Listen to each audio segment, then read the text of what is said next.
guys. Hey guys. Hey guys. Hey guys. Hey guys. Hey guys. Hi guys. Welcome back, or for the very first time, to the Homeschool Resource Room Insider, where everyone is welcome and your questions are answered in 5 minutes or less.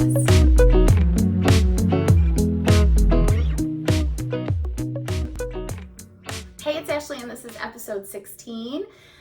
Today we have a question from Lynn, who is asking where to find the best free resources, basically, for homeschooling. My first suggestion always is to go to your library. This year we have like lockdown libraries. We are locked down in our town. Our libraries are only there for pickup. So exploring your library system and signing up for free classes is probably out of the question. However, I'm still going to add them to my suggestion list because your library system, or possibly one in your state if you're not in a big city, will probably have something for you. They're adjusting just like the rest of us are. So go on your library's website and look for book clubs. Look for ours does a email recommendation for, like, if they liked this kind of book, then you fill it out for your child, or they fill it out.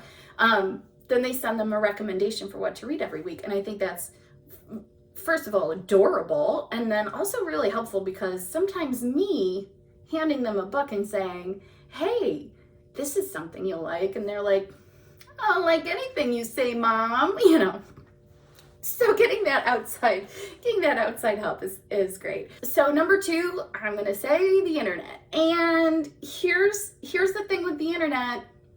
You can really fall down that black hole of searching for the best free stuff. So if you are looking online for maybe printables or ideas, like on our site, we have a lot of unit study kind of resource lists for elementary kids. If you're looking for that and you find great stuff, bookmark it and then go back to the same one over and over again, instead of falling down the Pinterest black hole, which turns into the YouTube video black hole, which turns into the TikTok black hole, and suddenly you've watched like 27 videos of how to do different fun, crafty projects or science experiments, and then actually you're not doing them. So find a few resources that like really resonate with you and you think you can handle them. Bookmark those pages and go back to those websites as many times as possible.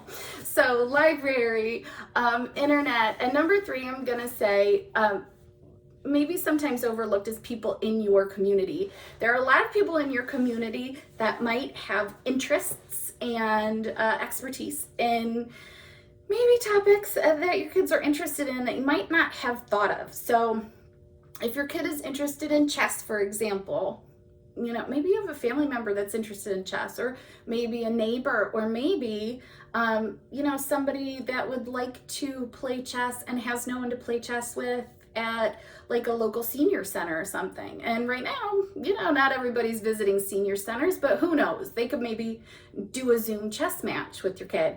If you have a kid that's interested in nature, check out programs at your local nature centers. If there's nothing going on right now, see what they have to offer online.